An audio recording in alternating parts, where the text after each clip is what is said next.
a difference between all are welcome here, and this was created with you in mind. That's powerful. Mm-hmm. Yeah, that has been, it's like every time I see it, I feel like there's this little like catch in my throat, right? There's a difference between all are welcome here and this was created with you in mind. So part of my experience growing up was also that loneliness, that isolation, that like only one feeling. Yeah. And it was kind of the like not really feeling at home in either the Black or the white community.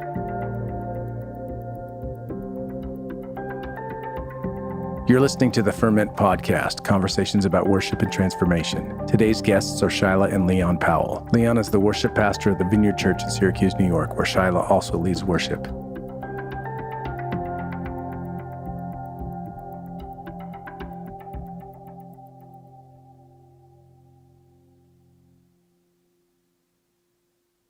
This episode is brought to you by Monk Drums. Monk Drums is a creative desert venture that strives to combine beauty and business as one heartbeat. Monk Drums' main focus is handcrafted wooden drums that allow us to love, assist, and serve all who accompany us on this path. Use the coupon code FERMENTPOD to get 5% off your Monk Drums order. Find them on Instagram, Facebook, and Twitter at Monk Drums. And every Monday, look for hashtag Monk Drum Monday.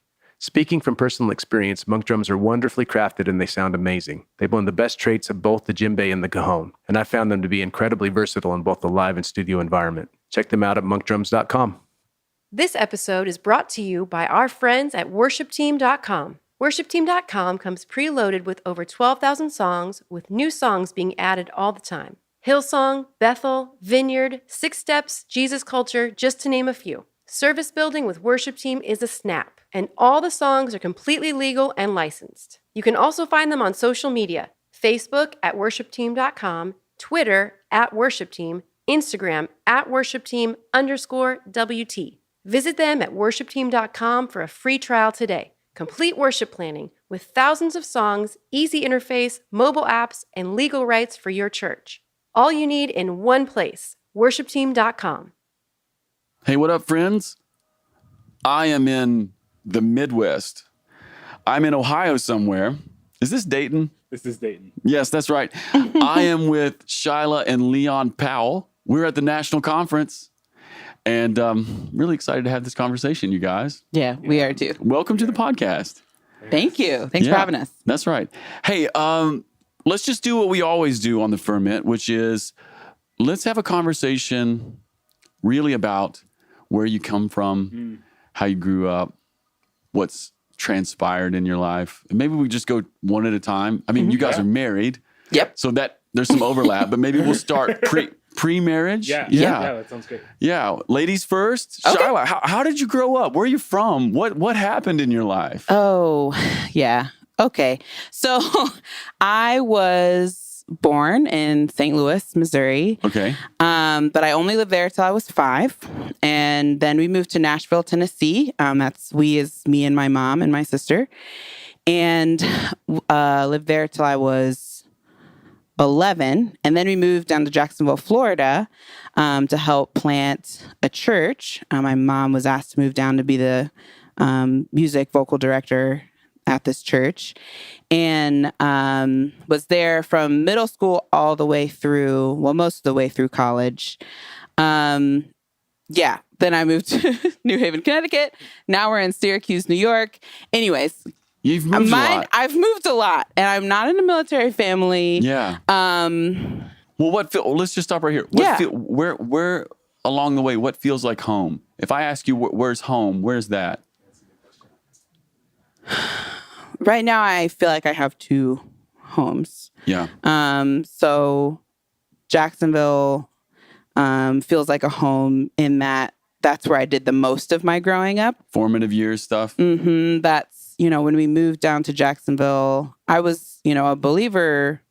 I don't remember, like, when I became a believer, always went to church. I do remember that I was one of those kids that, like, would go up every time there was an altar call because I wasn't sure if it worked, the last time. It's funny how many people have that story.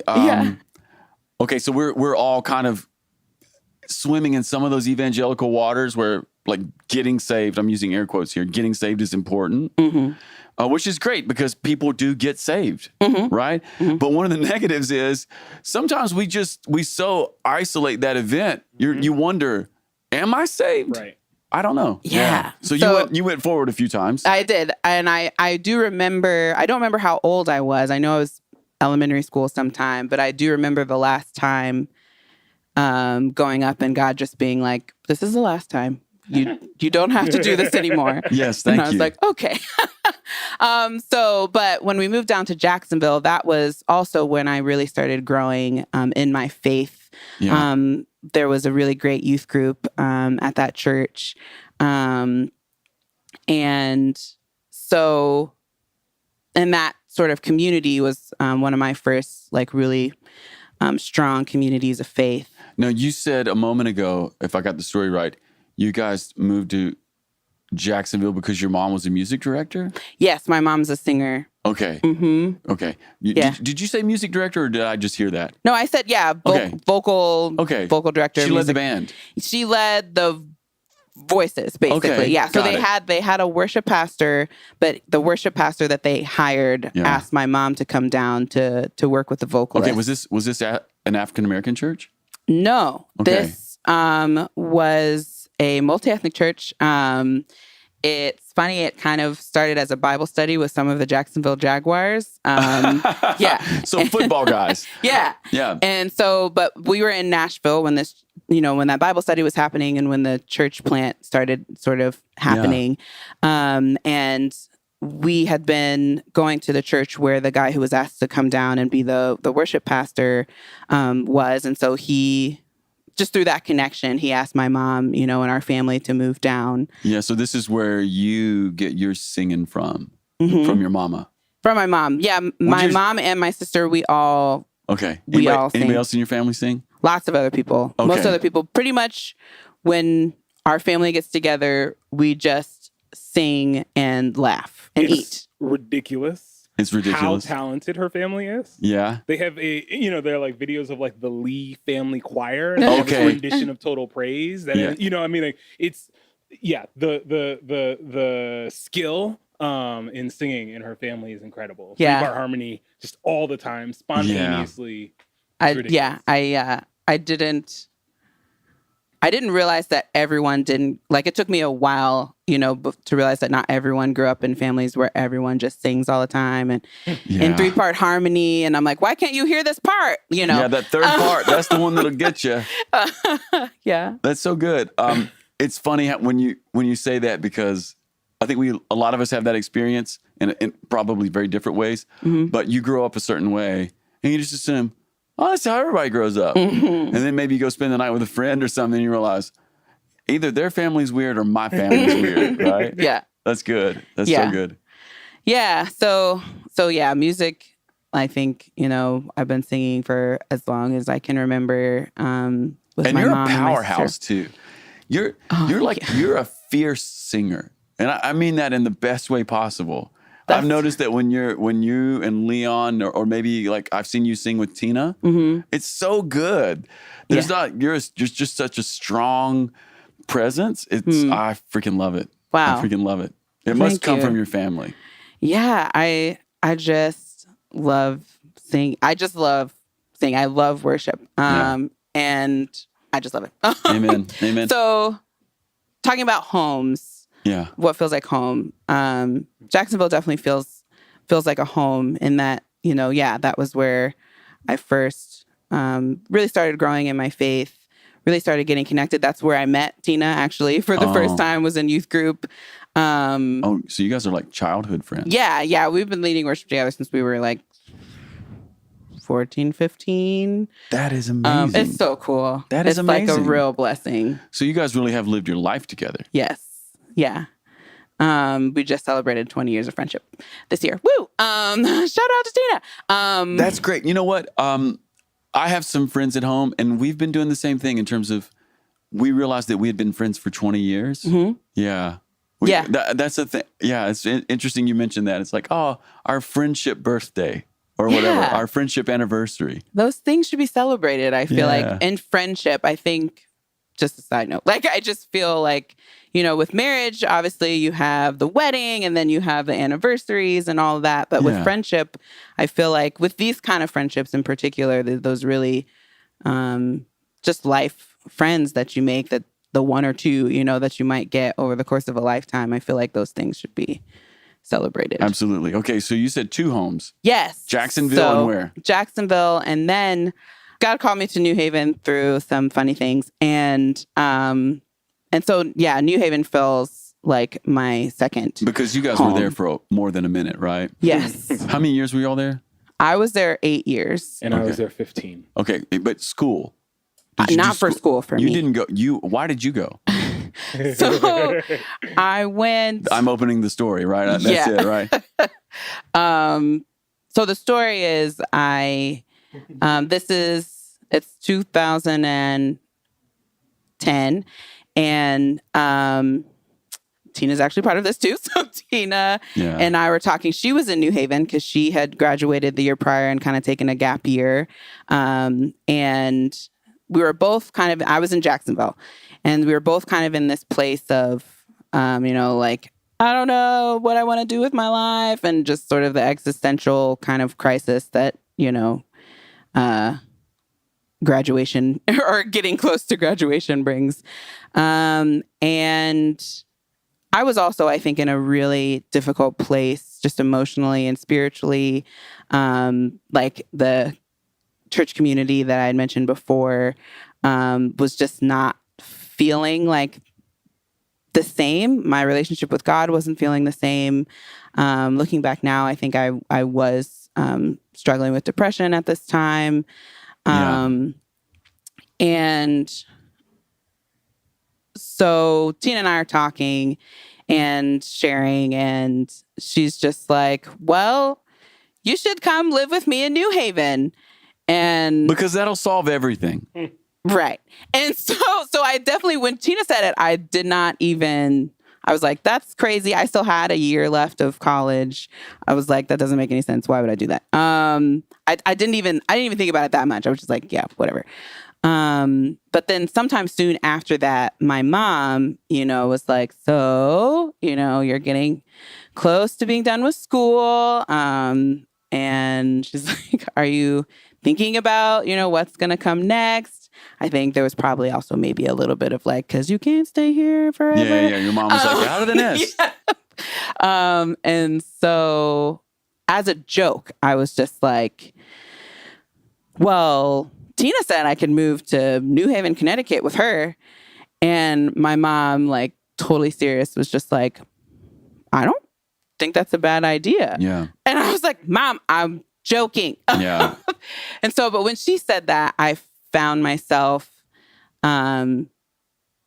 feeling oddly excited and like oddly drawn to this idea. I found myself feeling excited and connected to God, and like that God might do something. Like if I took a step like this, I also figured, if it's God, then it'll be good.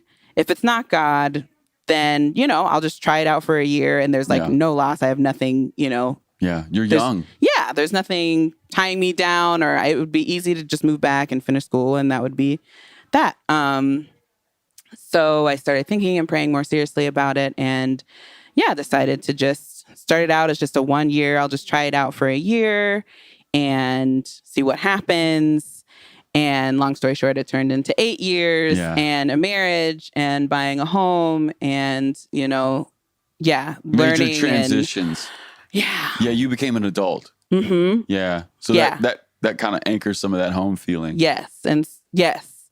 So that's how sort of New Haven kind of became my second home. It was like my second place where I grew, to know more about who God is and who I am. And yeah. So, and now we're in Syracuse and brand new chapter. Waiting to see like what God is going to make of this chapter. That's right. All right. So Leon, let's catch you back up here. Yeah. Where did you grow up? Household of faith? Like what tell me a little bit about your story as well. Yeah. So I grew up in Northern Virginia, about half an hour outside of DC. My parents were both believers. and kind of raised my sister and me in the church from a young age. You know, my mom tells me that I had kind of my first moment of deciding to follow Jesus at about age 5. Yeah. You know, but I think for me, it started to mean something in the transition between 6th and 7th grade. So it was right before 7th grade, I went to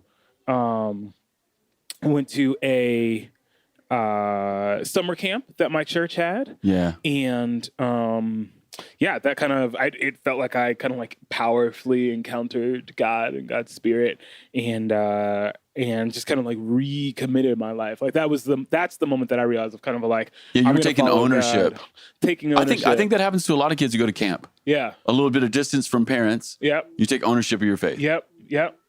And I think being around, there was probably a lot that went into it. I think the fascinating thing for me was that that really was like, it was like very contextualized, like 7th grader following God, right? So it was like, all right, like, so I'm starting to follow Jesus.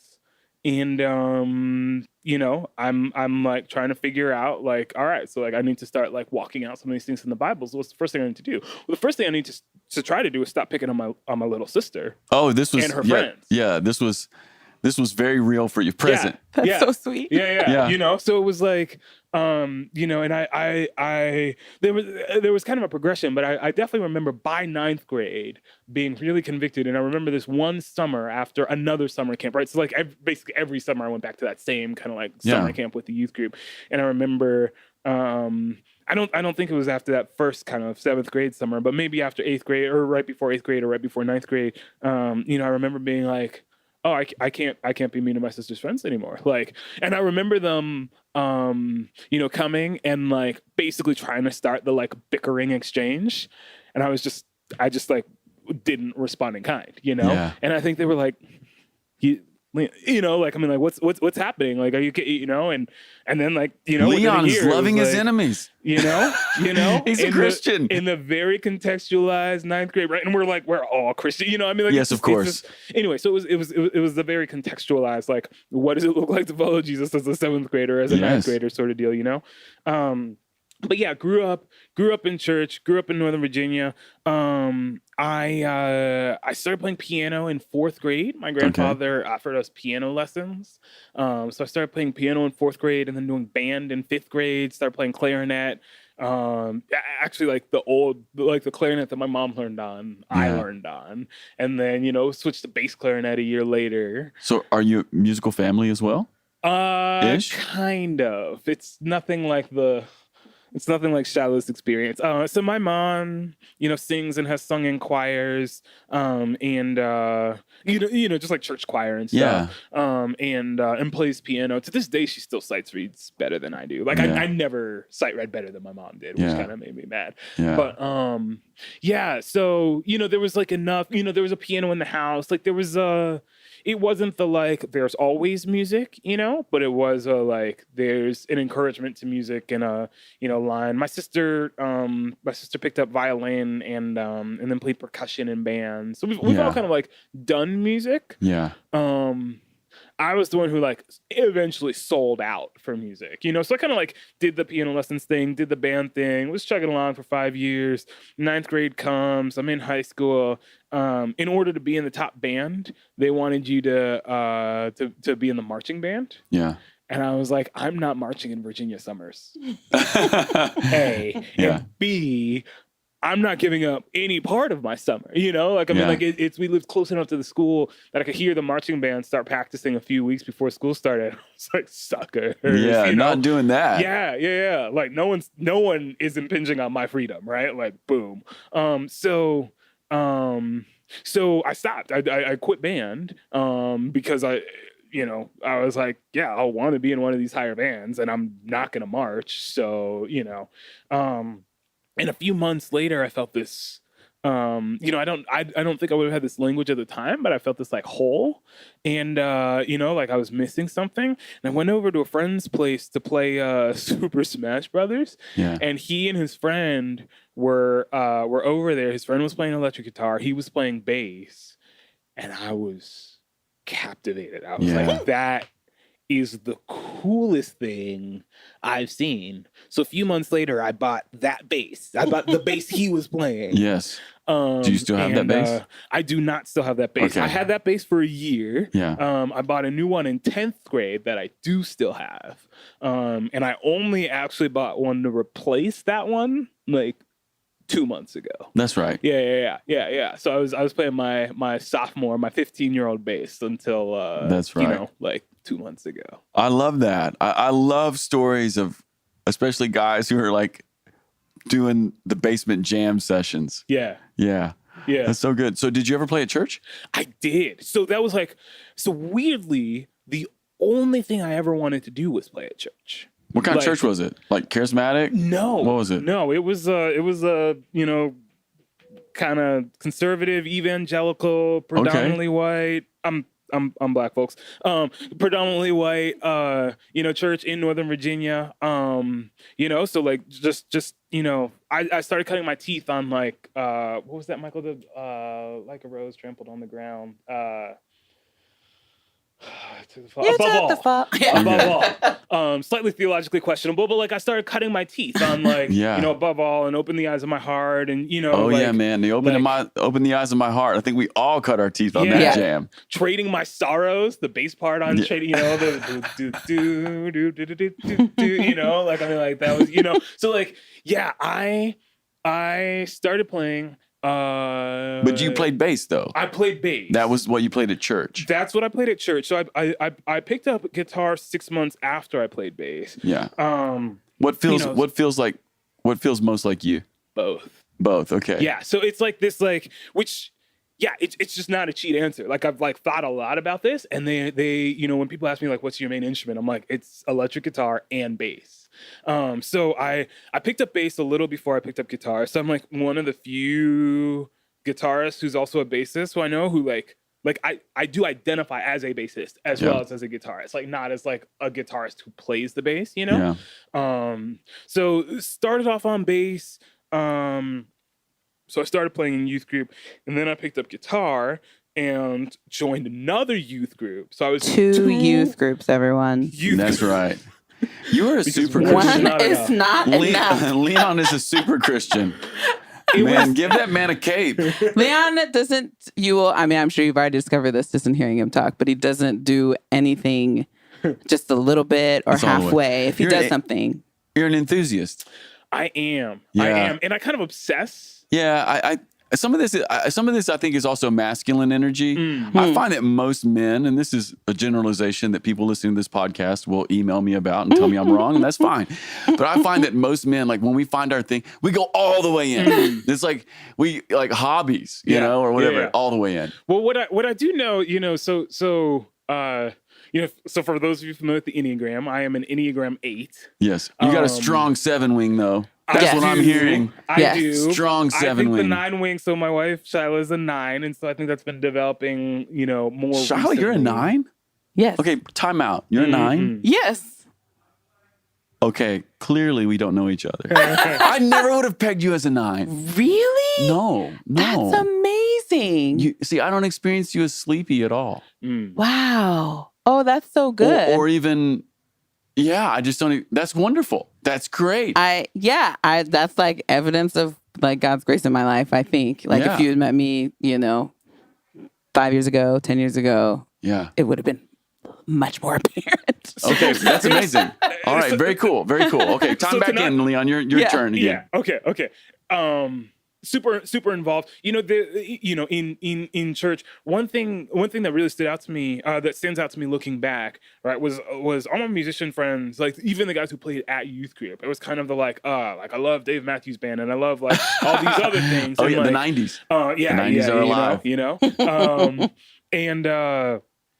But you know, kind of like I play this like boring 4-chord music, kind of using air quotes here, right? Like just as worship music. I think 4-chord music. Like I think for them, like worship music was the filler space. The like I don't know. I guess I'm gonna be a youth group, so I may as well be like playing music there. You know. Yeah. For me, I set out when I picked up guitar. I was like, who can I emulate and take that into worship? And at the time, Santana had fairly recently released the Supernatural album. Yeah. And on some of that stuff, he was playing music. Some of the backing music was like not too far from what we were playing in church. And Santana was threading these amazing lines in between. Yeah. And so that's what I did. That's what I emulated. That was your main influence. It was Santana until like 4 years ago. Santana was one of my only influences on guitar. That is so interesting. And it was specifically because I was like, I think I can do this. I think I can do specifically like 2000 Santana, right? This isn't like Black Magic Woman. This isn't, I don't discover his back catalog until later, right? But this is like the stuff he's doing in kind of like the early 2000s.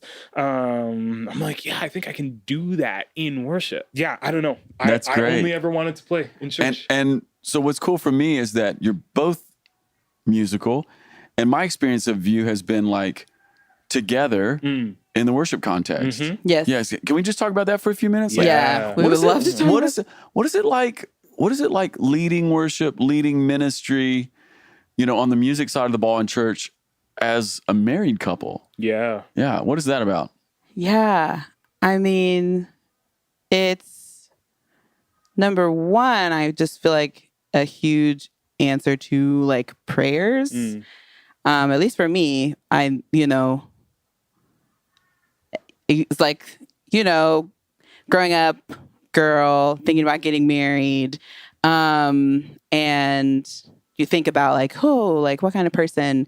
And music and like worship to me always felt like a non-negotiable. Like, I know that there's like things that are like, he needs to have this kind of personality or this look such and such a way. But like for me, music was like a non-negotiable. Yeah, you were hoping to connect with your husband in that way. Yes. Yeah. And so that was just really, really cool. And also the second thing I would say is music and worship leading has been part of our relationship since before we were even dating. Like, is that how you kind of met?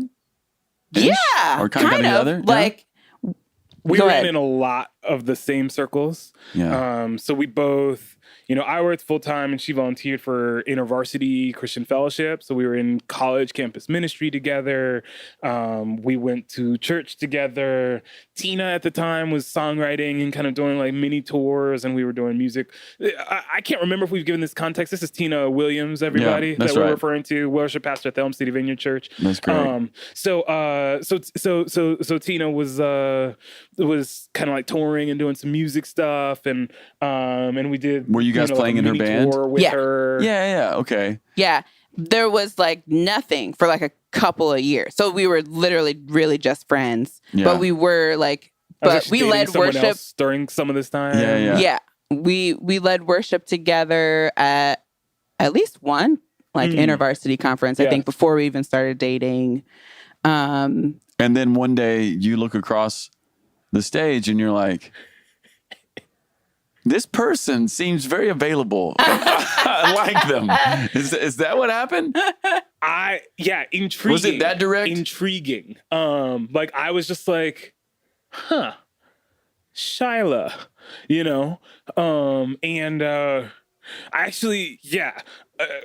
a friend of mine tells me, I remember a moment where I was interested. A friend of mine actually remembers another moment a few months before where I have like mentioned, kind of thinking about Shyla and being interested in Shyla. That's just very sweet. Yeah, that is kind of grew over sweet. time. Yeah. So I finally asked her out the day after Valentine's Day. Yeah, because Valentine's. No, I'm sorry, I have to laugh at this because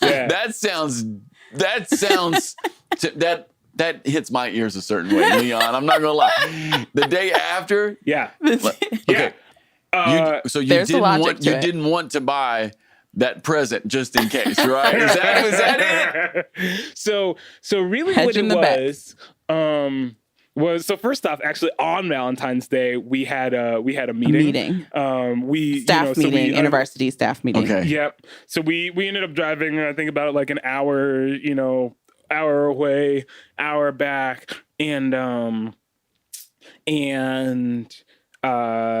we were in the car, and then once everyone got out of the car, I was talking to Josh Williams, current lead pastor at the Elm City Vineyard, Tina Williams' husband. So I was talking to Josh Williams, and basically just having a conversation with him. I was like, I've been praying, I've been tied up in knots, trying to figure out what to do, like whether to ask her out or not. And after kind of hearing me out, Josh was just like, the nice thing about thinking about stepping forward in a relationship with someone who hears from the Spirit is that you actually don't have to discern everything yourself. So Thank you, Joshua. That's a great pastoral word. It is. It is. All right, some single people who are listening right now, you just need to write that down. And just remember it. That's remember right. it. Discern Sometimes you can together.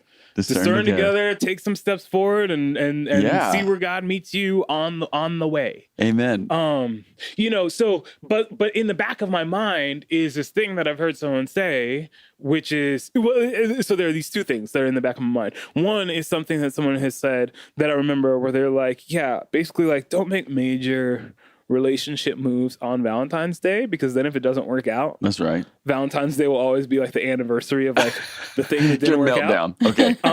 Right. So that's one. But two is I'm like, I don't want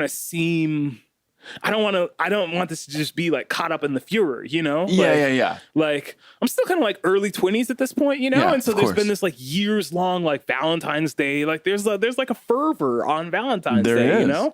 So I was like, I want to get out of the fervor, but I'm an Enneagram 215. 8. Right. Yeah. So I can wait exactly like one day. 2:15. Yeah. Yeah. So That's great. Yeah. That's great. But talk to me a little bit about like leading worship as a married couple. Yeah. Like, what does that feel like, week after week to do that together? Does that feel like a part of your all's vocation? Like from God, this is your calling is in some ways overlapping here? Yeah. So I think so. Absolutely. Yeah. One thing I will say is to me, so Shyla said something about, the music part and the worship part was non-negotiable for her. Yeah. It actually was negotiable for me, but it's been, I think, like one of the sweetest things of our marriage has been the ability to do music of all sorts, but especially worship together.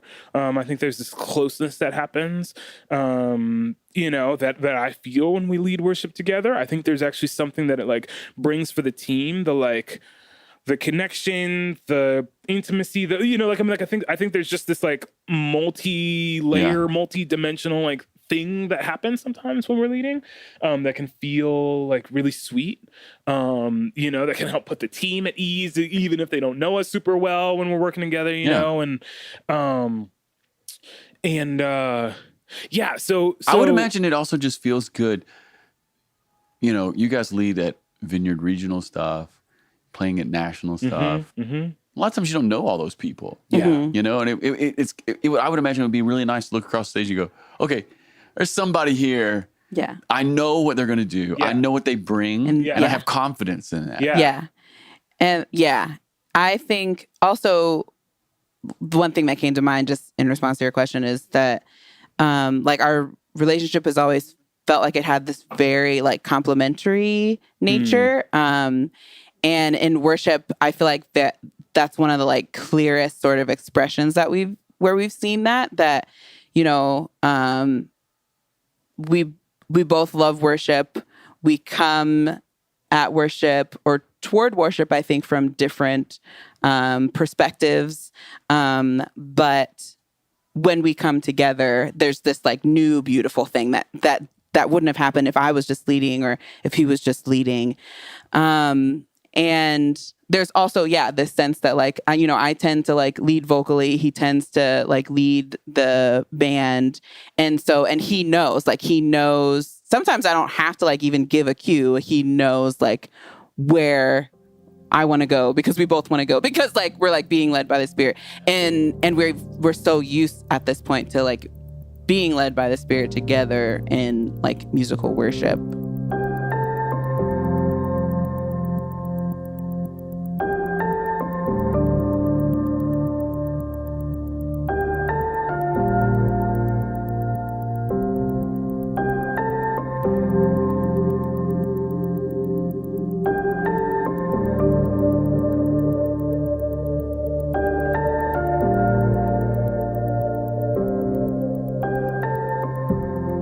I've seen you guys operate. It's really wonderful. Really wonderful.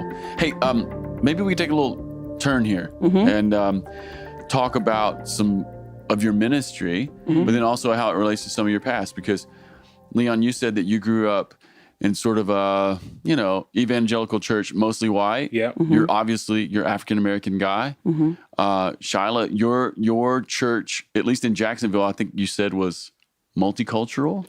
Multicultural, but definitely culturally predominantly white. Yes. So worship felt quote unquote white.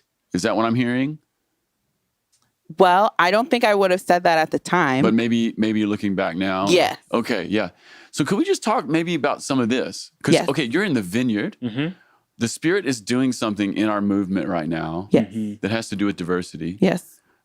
And in a lot of levels. Racial diversity, international inclusion. Like, I'm just seeing the Spirit do all these things. Could you guys talk to me about maybe what your experience of being worship people in a white dominant culture? Could you maybe just for a minute talk to us about what your experience has been in that? Yeah. And then we can maybe dive into some of what the Spirit maybe is saying to the Vineyard. Yeah. Yeah. Well, I think the first thing that comes to my mind is, I think growing up, predominantly white schools, predominantly white churches. There is, as a Black person, a Black woman, the experience of that is one of a kind of loneliness and rejection. Did you feel lonely in the moment? How did you don't think feel? I would have been able to articulate that Yeah. I felt lonely. What I did feel was that I was constantly aware that I was the only one, or I was one of the only,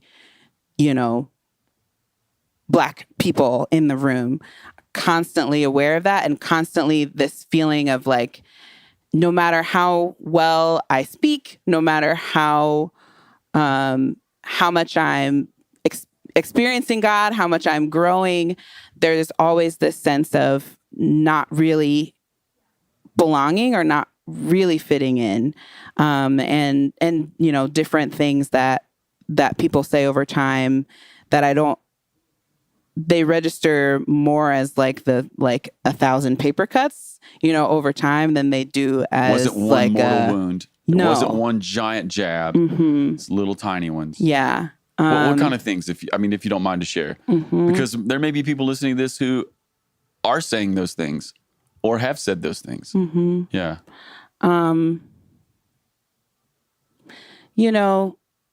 Things just like offhanded comments about like the darkies, or, once, someone wearing and being really excited about coming to show me. He was on the youth worship team with me, coming to show me his Confederate flag belt buckle that he'd just gotten. He was like really excited That's to be like, fairly look at my provocative. belt buckle. Yeah. Ignorant and fairly provocative.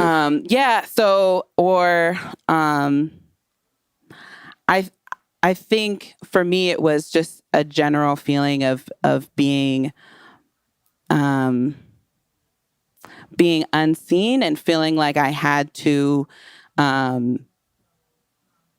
reject like a part of who I was. I had to reject my Black identity in order to be a part of this family, a part of this group. Yeah. Yeah. Leon, what would you say? Yeah. Similar stuff? So nothing quite so overt, or blatant as some of the more, as the first two things Shyla said. I'll say this as a backdrop. Shyla found on Instagram this quote fairly recently, and I've got it written on my whiteboard in my office, at the Syracuse Vineyard, because it's resonating so deeply with me right now. And it says, there's a difference between all are welcome here, and this was created with you in mind. That's powerful. Yeah, that has been, it's like every time I see it, I feel like there's this little like catch in my throat, right? There's a difference between all are welcome here and this was created with you in mind. And I think, again, I mean, right? So church, school, there was, no one was ever like, you're not welcome, or, and I thankfully didn't have the Confederate flag situation happening or whatever, right? But there was just, it'll be little comments like, So part of my experience growing up was also that loneliness, that isolation, that like only one feeling. Yeah. And it was kind of the like not really feeling at home in either the Black or the white community. Right? Because most of my kind of formation, most of my friendships, most of my worship was happening in spaces where I didn't see myself reflected. I mean, my sister and I went to a youth group that often had like 80 to 100, and we would often be the only two Black people in the room, right? So this is the like not seeing myself reflected, then hearing people, this would happen more at school than at church, right? But say comments like, oh man, like, yeah, like you're Black on the outside, but you're white on the inside. Like I'm Blacker than you because, because I speak a certain way, or because Leon, like you speak a certain way. Like I think people were really thrown by the fact that I articulate and speak, just kind of like a way that people were expecting, or would drop comments about like ebonics or, like whatever, like in the conversation. Right. And so you felt caught between two worlds in some ways. I did. I think both of us. And at home, nowhere, like literally home, and or like relatives' homes were the only place that I felt comfortable. Cause I was like, these are the only Black people I know who love me and accept me exactly as I am, and who I feel like no discomfort around. But it was right. So I think we both had this like never white enough for the white kids or Black enough for the Black kids experience. And so church, so for me, I remember thinking about the word like anomaly. Like I remember thinking of myself as the anomaly, as if it was basically a mistake that I was born into the body that I was born in, like happenstance. Like I happen to be Black in what feels like a white world to me. That's a profound identity to carry around, Leon. Anomaly? That's kind of big, right? Yeah. I wanted to add the compliments in quotation marks that I would get a lot growing up from white friends who I know really did like love me and care about me, but would say things like, "Oh, Shyla, I don't even see you as Black. You're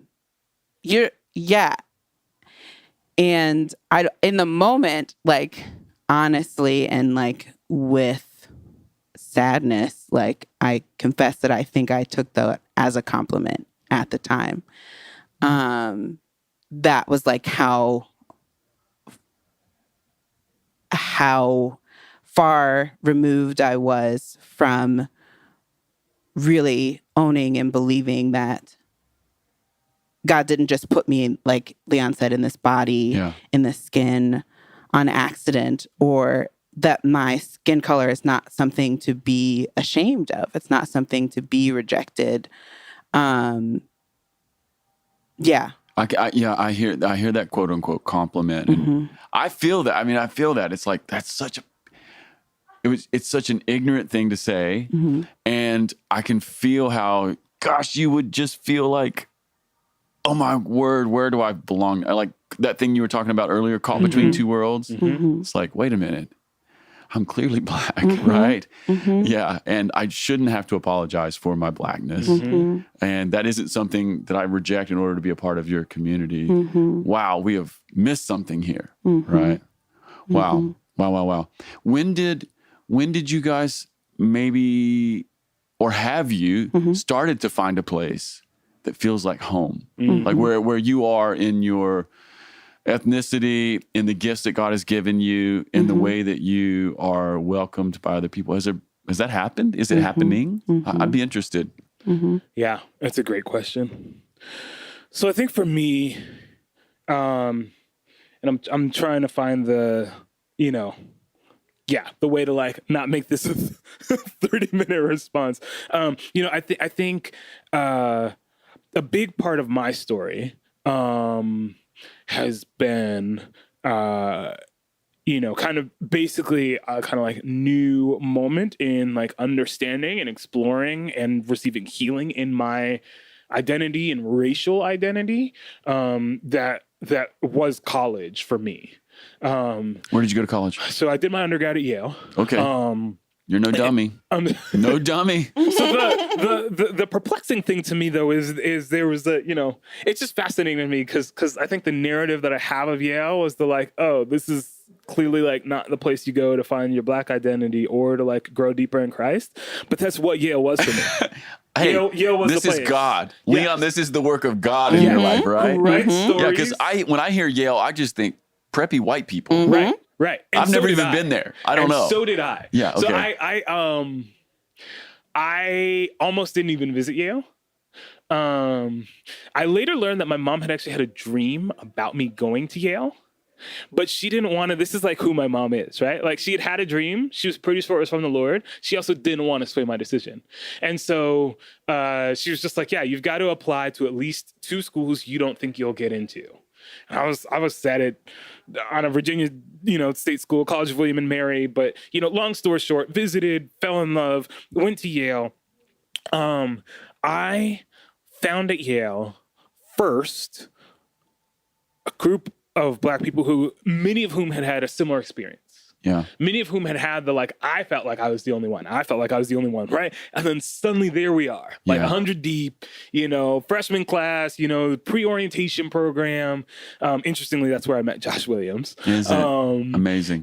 So like right before our freshman year of college. Work of the Spirit. This is all a work of the Spirit. Yes. Amen. Yes. So, I start to meet people and I'm like, all right, I see myself reflected in people who look and talk like me.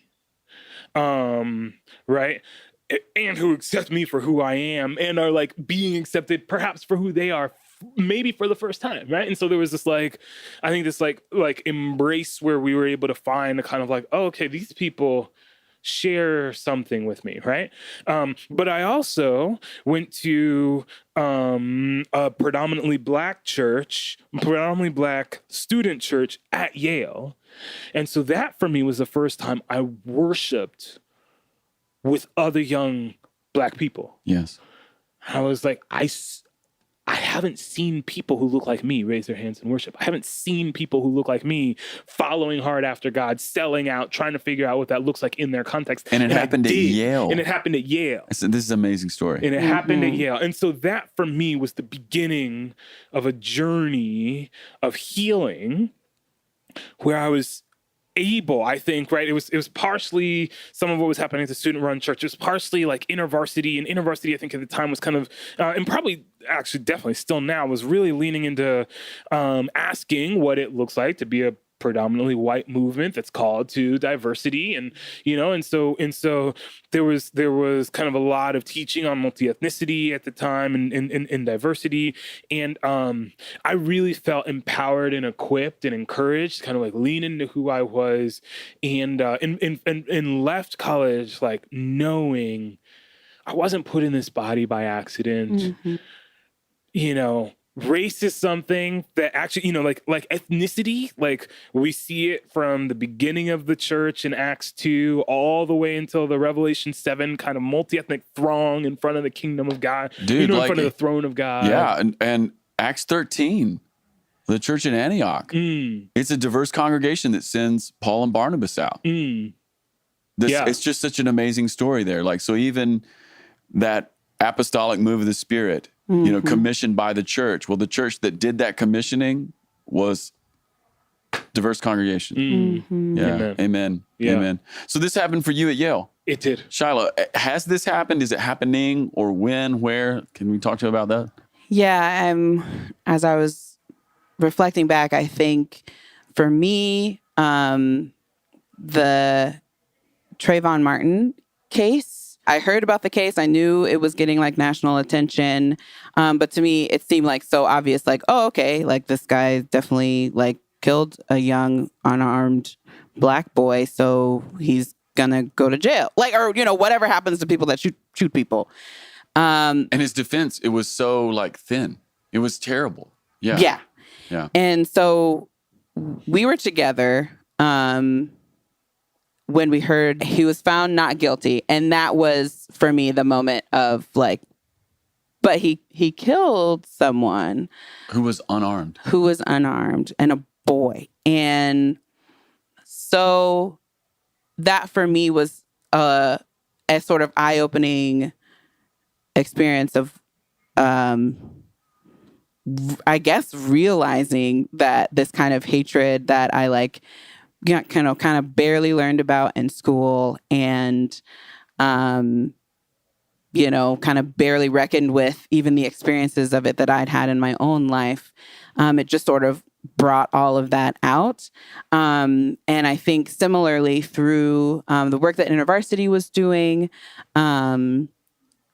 and working, you know, towards multi-ethnicity, helping me to find, you know, and really embrace my own ethnic story and the healing that Jesus has for me in that. I think being in a relationship with Leon has also been a healing experience for me. I actually never thought that I would marry a Black man. Not because I like wasn't attracted or I didn't like Black men, but growing up, I just didn't know any that I like wanted to be in a relationship with. But I think definitely just God bringing the two of us together. And you get a bigger family. Yes. And all of a sudden you got a fam. Yes. Yeah. And so, and definitely like God bringing the two of us together, who I think grew up similarly feeling the same, a kind of loneliness, a kind of rejection, a kind of pain that at the time we couldn't really articulate. As we got older, we, you know, grew to be able to articulate it more. But I just felt like that was another just blessing of our relationship that God had for us, was like to bring the two of us together. And yeah. Well, hey, let's talk just for a moment about what you see God doing in the vineyard.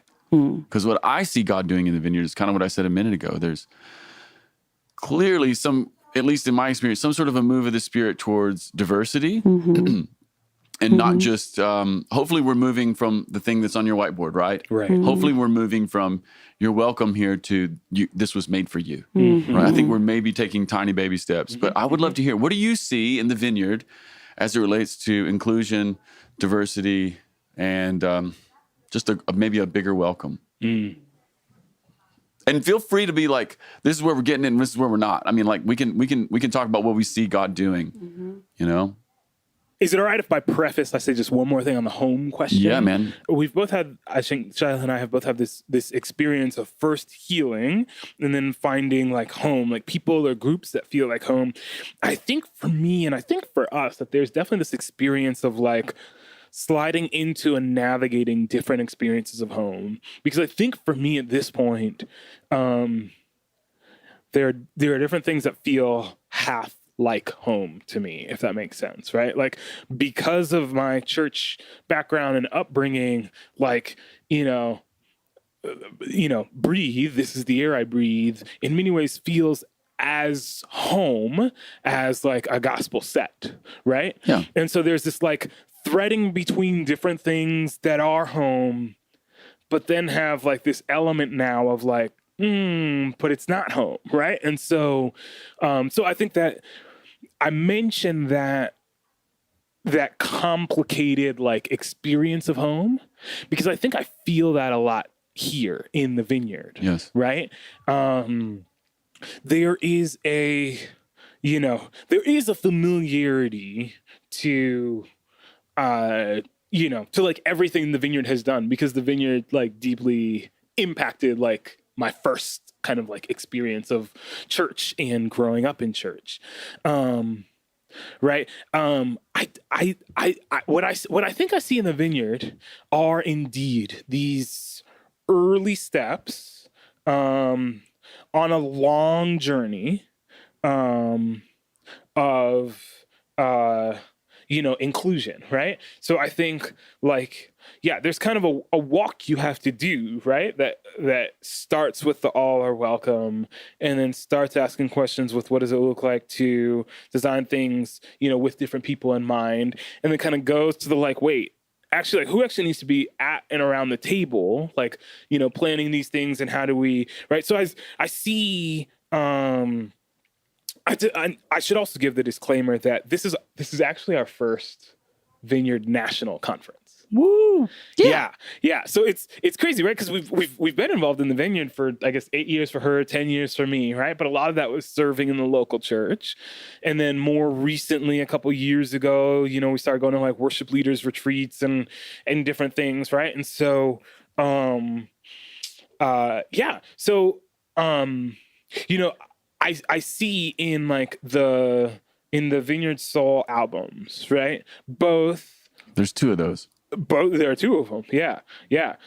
So in the two of them, I see, both this movement and this desire and this heart to kind of let kind of different expressions come out. But I think I also long for the day when we have something that feels so rooted. So I personally long for something that feels so rooted in the gospel tradition or in Black musical traditions that it can be, that we would want to go to stations and see if it can be played alongside, contemporary gospel artists, right? So I see these movements and I see these steps, and they give me hope, and they make me feel like someone is hearing and listening and wanting to move and giving over, some measure of kind of freedom or independence or resourcing.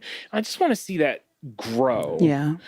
To the point where it feels like, not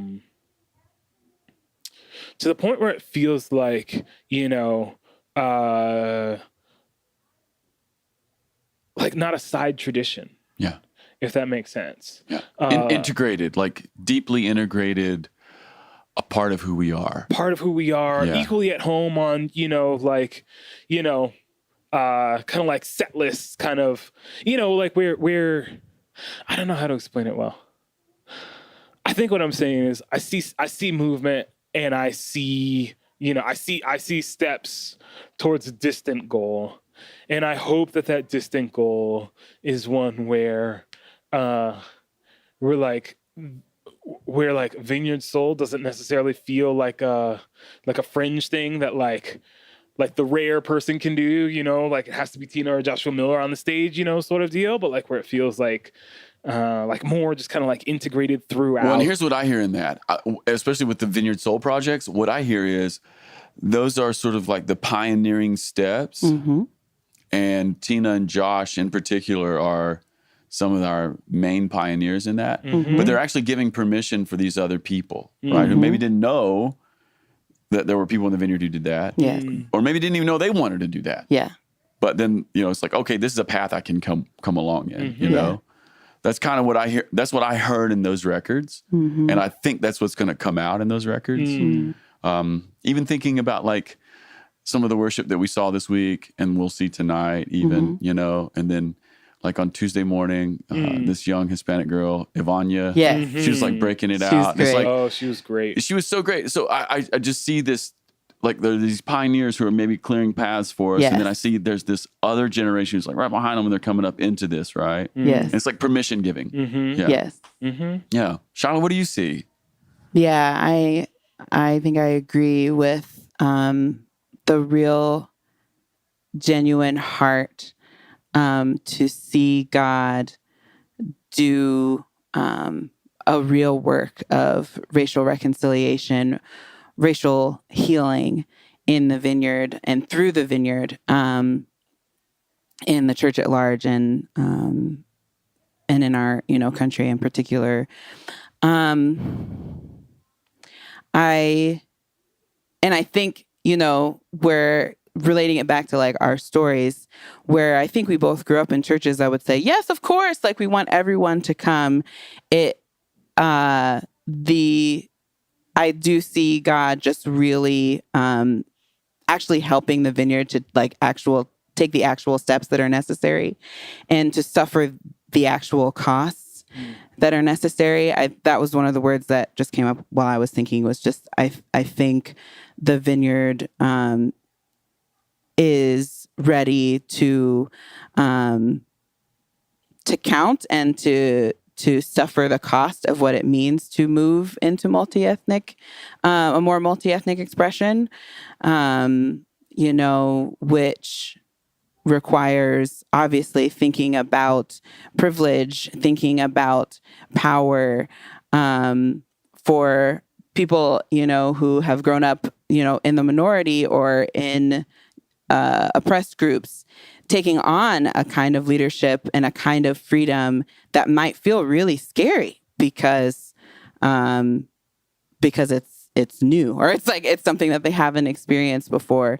But I think what I would really, really love is to just be a part of seeing the Vineyard become a place where nobody would have to have the story that Leon and I had. That's right.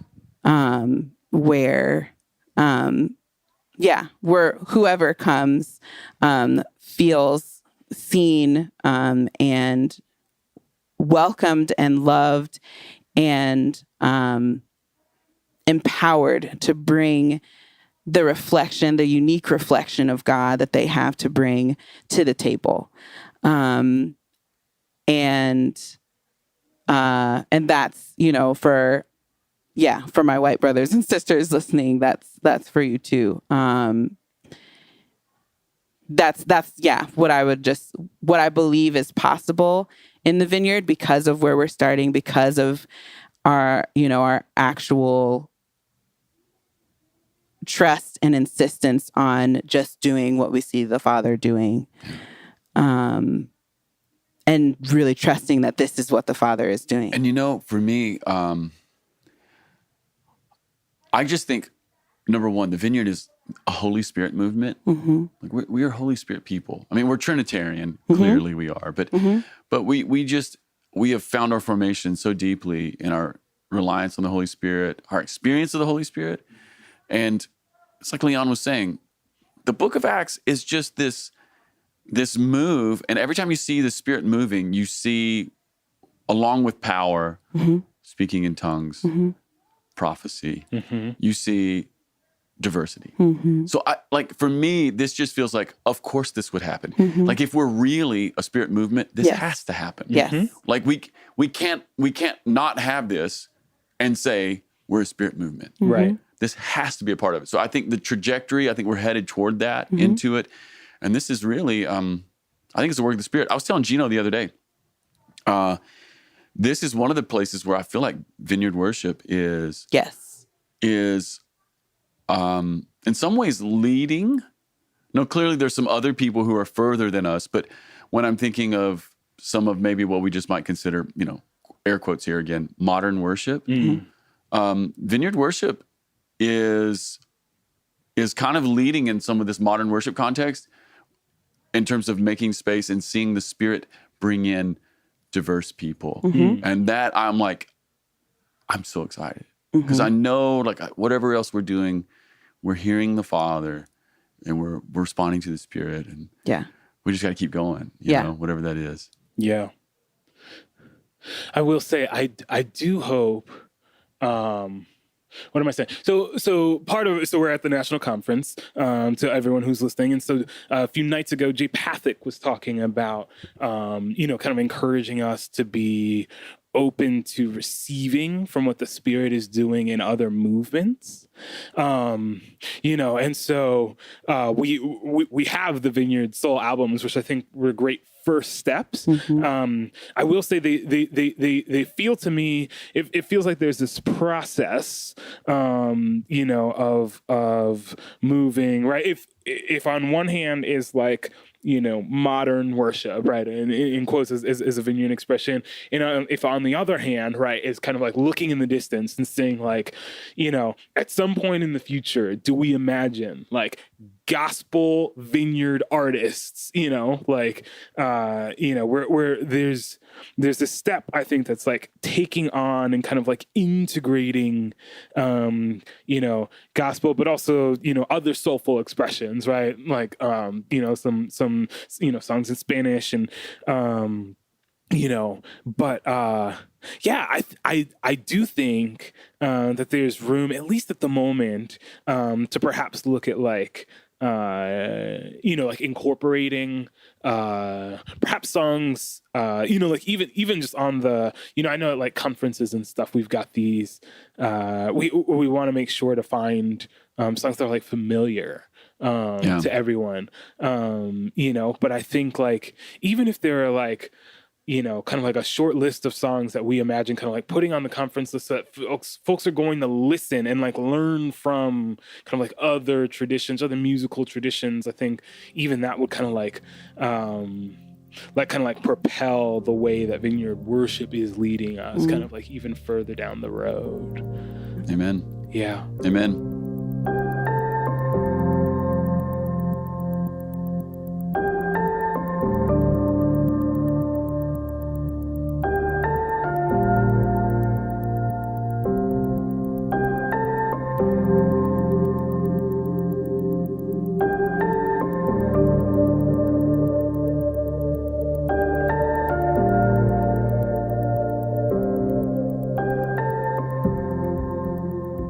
Man, gosh, thank you for sharing your story with us.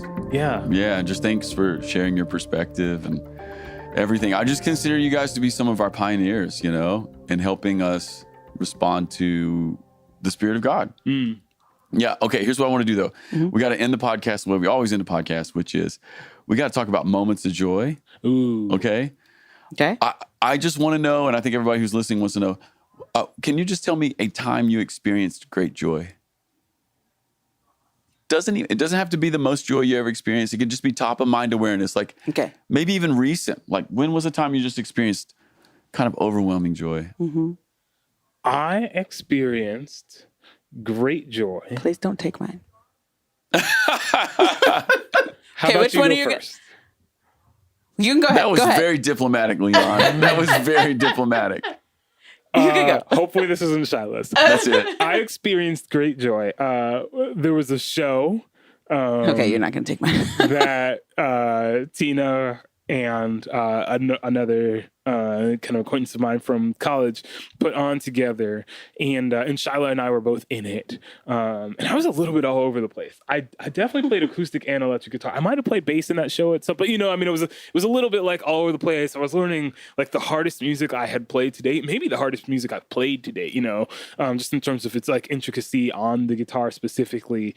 But at the end of that, and this was early in Shyla and my relationship, but at the end of that show, and during that show, I just remember experiencing this like great joy and feeling super connected to Shyla.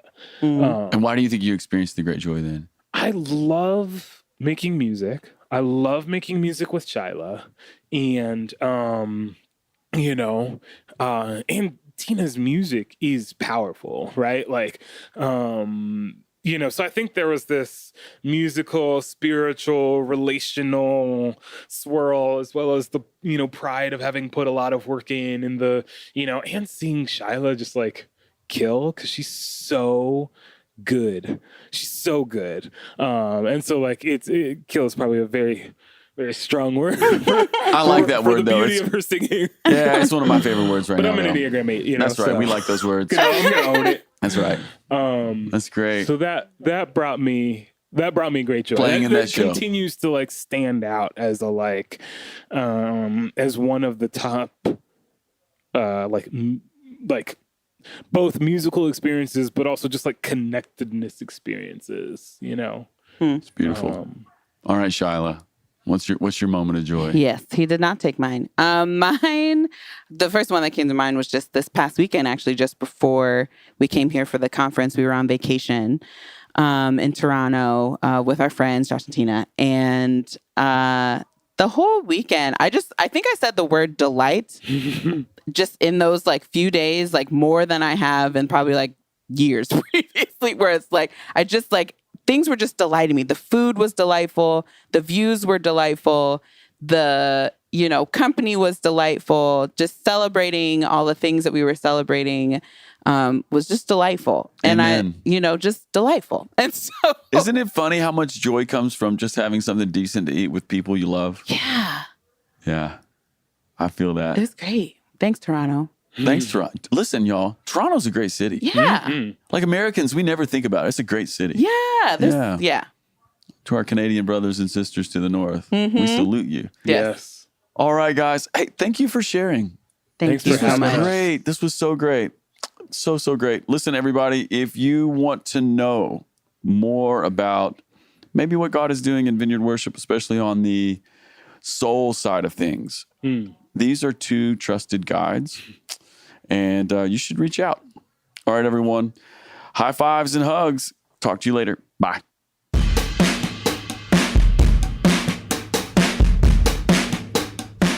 Hi, everyone. This is Melissa Keller, Events Director for Vineyard Worship. If you've been enjoying the podcast, I've got a couple of ways you could really help us.